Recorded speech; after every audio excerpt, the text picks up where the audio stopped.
Hello my dear student, कैसे हैं आप लोग। उम्मीद करता हूँ अच्छे होंगे।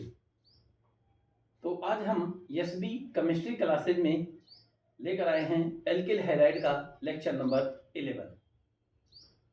इसके पहले वाला जो लेक्चर था वो लेक्चर नंबर 10 था, जिसमें हमने विलोपन अभिक्रिया, एल्किल हैलाइड की विलोपन अभिक्रिया मतलब एलिमिनेशन रिएक्शन पर चर्चा किया था। और ये भी बताए थे कि यह अभिक्रिया दो प्रकार की होती है, एक होता है E1 और एक होता है E2। E1 अभिक्रिया समझने के लिए लेक्चर नंबर 10 पर जाएं और लिखें SB chemistry classes alkyl halide E1 अभिक्रिया या लेक्चर नंबर 10 ऐसे डालेंगे तो आएगा। उसमें बहुत अच्छे ढंग से बताया गया, हर पॉइंट को क्लियर किया गया है, यहाँ तक कि आप बोर्ड से लेकर के नीट लेवल तक की तैयारी उसमें कर सकते हैं। अब हम आज चलते हैं लेक्चर नंबर 11 में E2 अभिक्रिया पर चर्चा करेंगे। E2 अभिक्रिया बिना विलंब किए हुए हम अपने टॉपिक की ओर चलते हैं। एकदम आसान ढंग से सिंपलेस्ट फॉर्म में आपको समझाएंगे और सारे पॉइंट इसमें रखेंगे। E2 अभिक्रिया मैंने हेडिंग डाल दिया है। इसे इंग्लिश में अगर कहें तो लिखेंगे एलिमिनेशन रिएक्शन। एलिमिनेशन रिएक्शन, और नहीं टू लगता है इसलिए बाई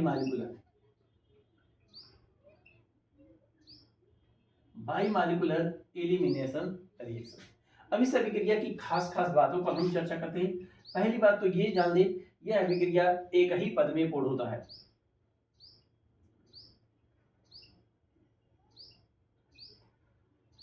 एक ही पद में पूर्ण होता है।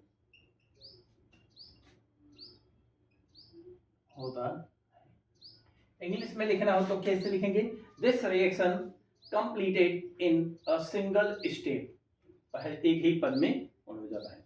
दूसरी बात देखिए इसकी खास क्या है। यह अभिक्रिया प्रबल क्षार की उपस्थिति में होता है। यह अभिक्रिया प्रबल क्षार की उपस्थिति में होता है।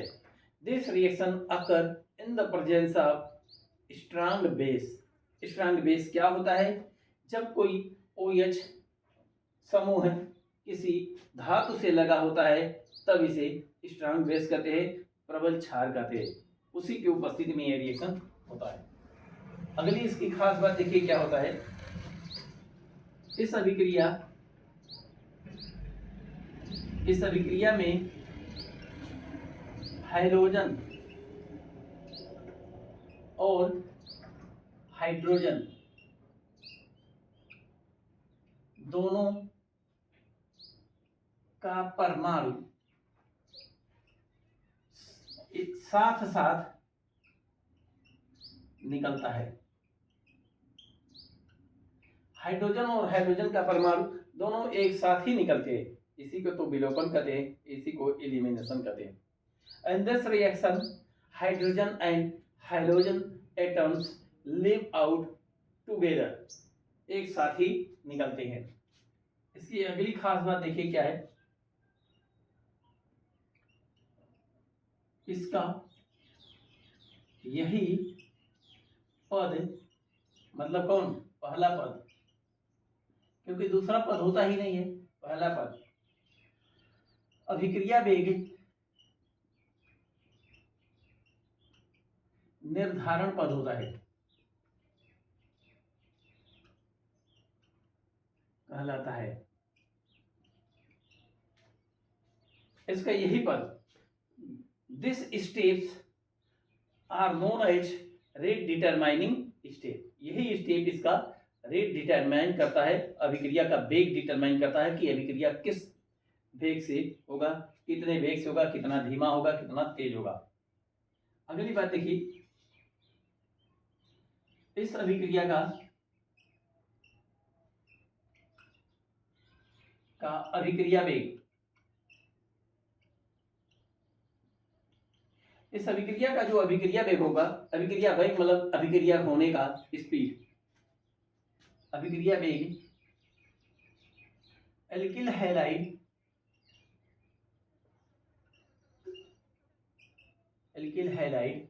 और प्रबल क्षार दोनों की सांद्रता की समानुपाती होता है इसीलिए इसे E2 अभिक्रिया कहा गया।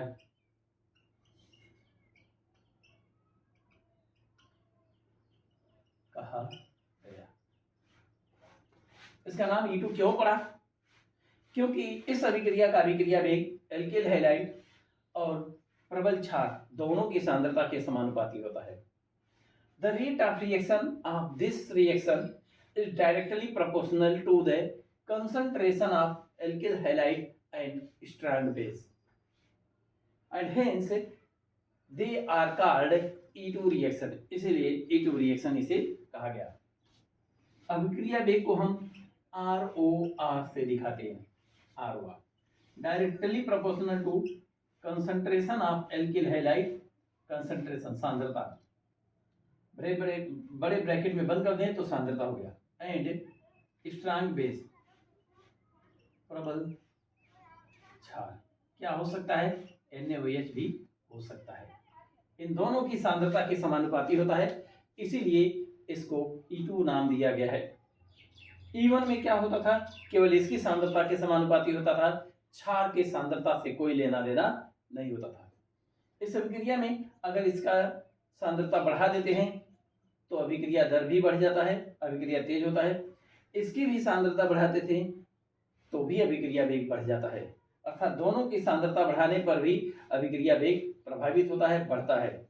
इसलिए यह अभिक्रिया का नाम पड़ गया E2 अभिक्रिया। समानुपाती का चिन्ह हटा सकते हैं, ROR बराबर K, और देखिए RX, और यहाँ लिखे NaOH। यह अभिक्रिया वेग स्थिरांक होता है, अभिक्रिया वेग स्थिरांक होता है।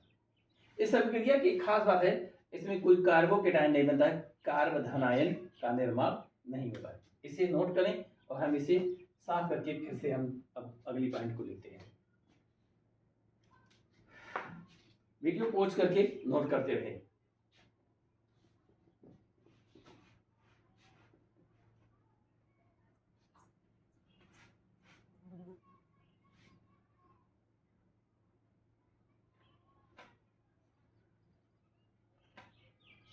E2 अभिक्रिया का जो मुख्य उत्पाद था वो क्या था? एल्कीन। और E1 अभिक्रिया का मुख्य उत्पाद क्या था? एल्कीन। और E2 अभिक्रिया का मुख्य उत्पाद वो भी एल्कीन। इस अभिक्रिया का मुख्य उत्पाद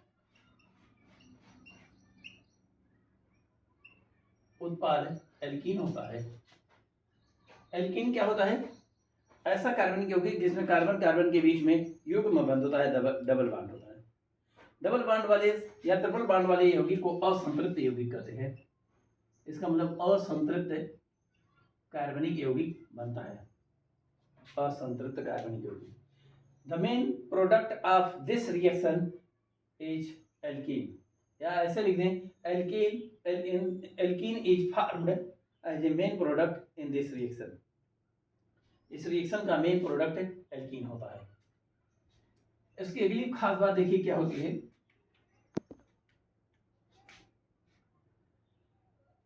जितना अधिक अस्थाई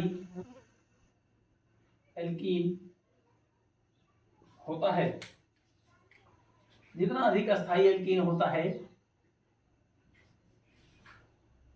उतनी तीव्र E2 अभिक्रिया होती है।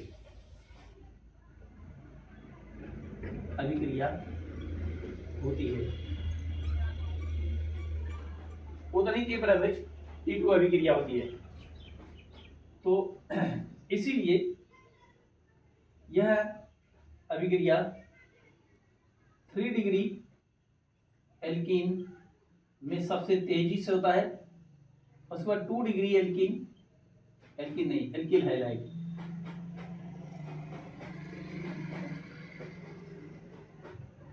Alkyl halide 3 degree alkyl halide E2 अभिक्रिया सबसे तीव्र वेग से देता है, मतलब अच्छी प्रकार देता है, और सब उससे कम देता है 2 डिग्री एल्किल हैलाइड,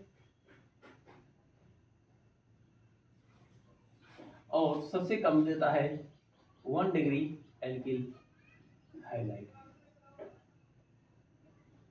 ये सबसे कम देता है। 3 डिग्री एल्किल हैलाइड क्या होता है? CH3 CH3 और यहां पर लिख दें Cl।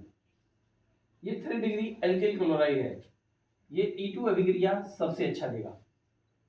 और उसके बाद CH3 CH3 और ये Cl, ये 2 डिग्री एल्किल हैलाइड है, ये कम देगा। और सबसे कम देगा CH3 CH2 Cl, ये सबसे कम देगा। तो 3 डिग्री एल्किल हैलाइड सबसे अधिक अच्छी प्रकार E2 अभिक्रिया देता है। E1 अभिक्रिया कौन देता था? तो देखें E1, E2 और SN1, ये तीनों अभिक्रिया का यही क्रम है। 3 डिग्री एल्किल हैलाइड सबसे अच्छा, उसके बाद देगा 2 डिग्री एल्किल हैलाइड और 1 डिग्री एल्किल हैलाइड सबसे कम देता है। यही क्रम होता है तीनों का, E1, E2 और SN1 का। तो SN2 एक बचता है, SN2 कौन सबसे अच्छा देता है? इसका क्रम होता है 1 डिग्री एल्किल हैलाइड और उससे कम होता है 2 डिग्री एल्किल हैलाइड और सबसे कम होता है 3 डिग्री एल्किल हैलाइड। ये होता है क्रम E1, E2, SN1, SN2 पे अभिक्रिया होने का क्रम होता है। अब हम चलते हैं, इसका एक रिएक्शन देखते हैं। कौन सा रिएक्शन? एक उदाहरण के रूप में हम देखते हैं।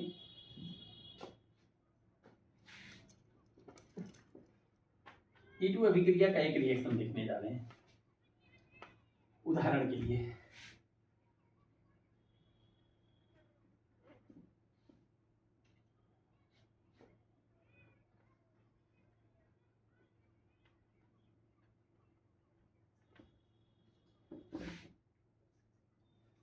इसकी एक और खास बात है, इसको भी देख ली। यह अभिक्रिया एप्रोटिक विलायक में होता है,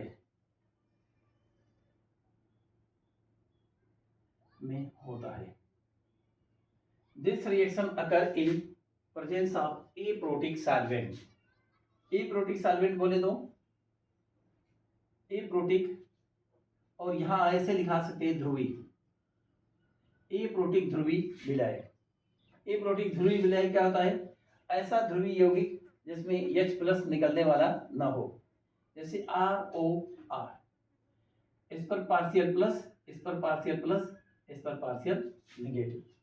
ये अधिक ऋण विद्युतीय होने के कारण इस पर आंशिक रूप से ऋण आवेश, और ये कम ऋण विद्युतीय होने के कारण इस पर आंशिक रूप से धनावेश। ये ध्रुवी विलायक हैं और एप्रोटिक हैं। एप्रोटिक का मतलब जिसमें प्रोटॉन नहीं निकलने वाला है, हाइड्रोजन न निकलने वाला होता है, इसमें हाइड्रोजन नहीं निकलता है, इसलिए इसे एप्रोटिक विलायक बोला जाता है। एप्रोटिक विलायक। प्रोटिक विलायक कौन होता है? जो ध्रुवित हो ROH। ये देखिए, ये प्रोटिक विलायक है। ये हाइड्रोजन बाहर निकल जाएगा और ऑक्सीजन पर ये H+ निकल जाएगा और ऑक्सीजन पर माइनस बन जाएगा।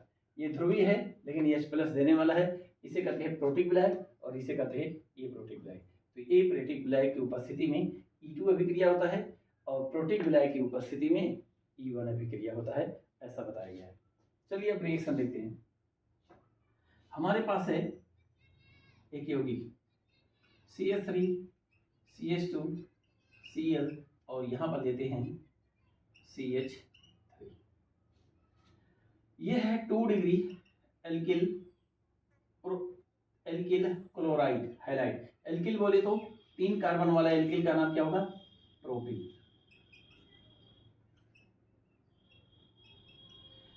2 डिग्री प्रोपिल क्लोराइड। अगर यहाँ पर हम 2 लगा दें, यहाँ पर हाइड्रोजन लगा दें तो भी कोई दिक्कत नहीं है। इसका रिएक्शन हम कराते हैं, इसको हम गर्म कर देते हैं, थोड़ा सा गर्म कर देंगे। किसकी उपस्थिति में? प्रबल क्षार की उपस्थिति में। प्रबल क्षार की उपस्थिति में ये प्रबल क्षार NaOH प्रबल नाभिक श्रेणी की तरह व्यवहार करता है, लेकिन जब गर्म कर दिया जाता है तो ये प्रबल क्षार की तरह व्यवहार करने लगता है। और यहाँ पर एप्रोटिक विलायक भी लेते हैं, एप्रोटिक विलायक भी लेते हैं। तब ये होता क्या है, ये क्लोरीन और ये हाइड्रोजन दोनों साथ साथ निकल जाता है और बन जाता है CH3 CH double bond CH2 और प्लस HCl। ये बन गया एल्कीन, मतलब प्रोपीन बन गया। बस इतना ही बात कर दिखाना रहता है और सारे पॉइंट लिखना रहता है। यही होता है E2 अभिक्रिया। E2 अभिक्रिया का मुख्य उत्पाद एल्कीन ही होता है। इसमें काम क्या होता है, दोनों एक साथ निकलते हैं। ये कैसे दोनों एक साथ निकलते हैं? ये जब प्रबल क्षार होता है तब। यहीं पर दुर्बल क्षार लगा दें तब। अगर यही रिएक्शन ऐसे करवा दें, CH3 CH2 Cl plus CH2 H और यहाँ पर लगा दें, गर्म कर दें और यहाँ लगा दें C2H5 OH और यहाँ प्रोटिक विलायक, तब क्या होगा?